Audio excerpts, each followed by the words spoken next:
নমস্কার বন্ধুরা, আবারও নিয়ে হাজির হয়ে গেলাম একটা নতুন ভিডিও। আমি যেভাবে ঘরোয়া পদ্ধতিতে ক্রিসপি চিলি বেবিকর্ন বানাই সেই রেসিপিটাই আপনাদের সঙ্গে শেয়ার করব। এটা ছোট বড় সকলেরই খুব প্রিয় রেসিপি। বিয়েবাড়িতে গেলে খান তো? আমি তো খুব ভালো খাই। এটি মকটেলের সাথে এবং চা বা কফি সকল কিছুর সাথেই খুব ভালো লাগে খেতে। প্রথমেই যে ছোট ছোট ভুট্টাগুলো ছিল সেগুলোকে আমি কেটে নিয়েছি এবং একটু ভাপিয়েও নিয়েছি। আপনারা কাঁচাও ব্যবহার করতে পারেন। আর আমি একটু কাশ্মীরি মির্চ একটু জলে গুলে নিয়েছিলাম। আর কেটে নিয়েছিলাম সরু সরু করে পেঁয়াজ, একটু ধনে পাতাও নিয়েছিলাম, আর কাঁচা লঙ্কা কুচি করে নিয়েছিলাম। আর নিয়েছিলাম অনেকটা পরিমাণে রসুন কুচি, যেটা খুব ভালো লাগে এটার মধ্যে দিলে।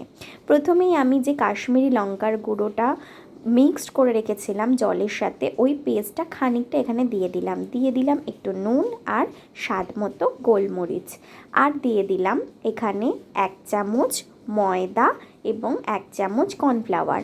আপনারা পরিমাণ মতন দেবেন। আমি এটাকে মাখবো, মেখে যদি মনে হয় যে আরও দিতে হবে তাহলে আমি এখানে আরেকটু অ্যাড করব।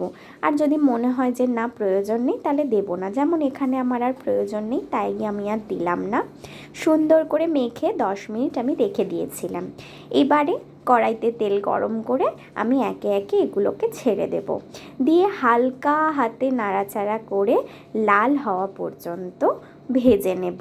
এটি ধীরে ধীরে ভাজলে আমি এটা খেয়াল করেছি একটু ক্রিসপি বেশি হয়, তাই সুন্দর করে হালকা আছে আমি লাল করে ভেজে নিচ্ছি। সুন্দর করে ভাজা হয়ে গেছে।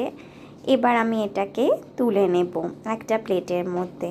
তারপর বাদবাকি যেগুলো আছে সেগুলো এই সমানভাবে হালকা আছে লাল হওয়া পর্যন্ত ভেজে নেব।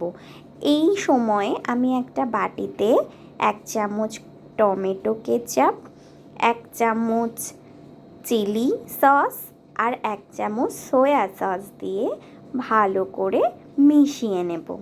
এই মিশ্রণটার মধ্যেও আপনি একটুখানি কর্নফ্লাওয়ার দিয়ে দিতে পারেন। আমি কর্নফ্লাওয়ার দিয়েছিলাম পরে, সেটা ক্লিপিংসটা আমার নেওয়া হয়নি। কর্নফ্লাওয়ার দিয়ে আমি গুলিয়ে রেখেছিলাম, সামান্য একটু জলও দিয়েছিলাম। এই যে দেখুন সম্পূর্ণ আমার ক্রিসপি যে বেবিকর্নগুলো ছিল সেগুলো ভাজা হয়ে গেছে।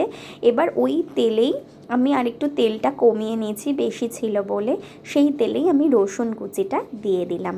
এটা জোর আঁচেও ভাজতে পারেন, আমি হালকা আঁচেই ভেজে নিয়েছি। সুন্দর করে বাদামি হওয়া পর্যন্ত ভাজবো। আর যেই কাশ্মীরি রেড চিলি পাউডারের যে পেস্টটা ছিল সেটা একটুখানি এর মধ্যে অ্যাড করলে কালারটা ভালো হয়। আপনারা চাইলে করতে পারেন, না চাইলে নাও করতে পারেন, কোনো প্রবলেম নেই। এরপরে আমি পেঁয়াজ যে কুচিগুলো করে রেখেছিলাম সেগুলো এখানে দিয়ে দিলাম, দিয়ে ভালো করে নাড়াচাড়া করব।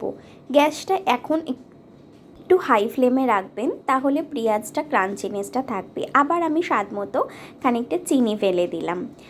চিনিটা দিয়ে ভালো করে নাড়াচাড়া করতে হবে। তাহলে কি হয়, তাহলে চাইনিজ রান্না, যেহেতু আমি হোম স্টাইল করছি তাও চাইনিজ রান্না তো একটু ক্রাঞ্চটা থাকে। এরপরে আমি অল্প করে লঙ্কা কুচিয়ে দিয়ে দিলাম। একটা বাচ্চা খেত, সেই কারণেই আমি অল্প লঙ্কা দিয়েছি, যাতে ও খেতে পারে আর আমরা সবাই খেতে পারি। বাটিতে যে কর্নফ্লাওয়ার মিশ্রিত সসটা ছিল সেটা আমি এর মধ্যে দিয়ে দিলাম। এবার ভালো করে নাড়াচাড়া করব, করে হালকা তেল ছেড়ে আসলেই আমি দিয়ে দেবো ক্রিসপি চিলিগুলো, যেগুলো ভাজা আছে লাল করে। আচ্ছা, এবার আমি এর মধ্যে দিয়ে দিলাম এই ক্রিসপি চিলিগুলো। এবার সুন্দর করে হালকা হাতে এটা ভালো করে মিক্সড করে নেব। মিক্স যত সুন্দর করবেন তত টেস্টি হয়ে যাবে। আর আমি এখনও কিছুটা ধনেপাতা ছড়িয়ে দিলাম। এটা প্রায় রেডি হয়েই গেছে, এবং যখন নামাবো একটু ডেকোরেশন করব তখন আমি আবার একটু ধনেপাতা কুচি ছড়িয়ে দেব। এই যে আমাদের রেডি হয়ে গেছে ক্রিসপি চিলি বেবিকর্ন। আপনারা অবশ্যই একবার বাড়িতে ট্রাই করে দেখবেন, নিশ্চয়ই আপনাদের খুব ভালো লাগবে। Thanks for watching, by.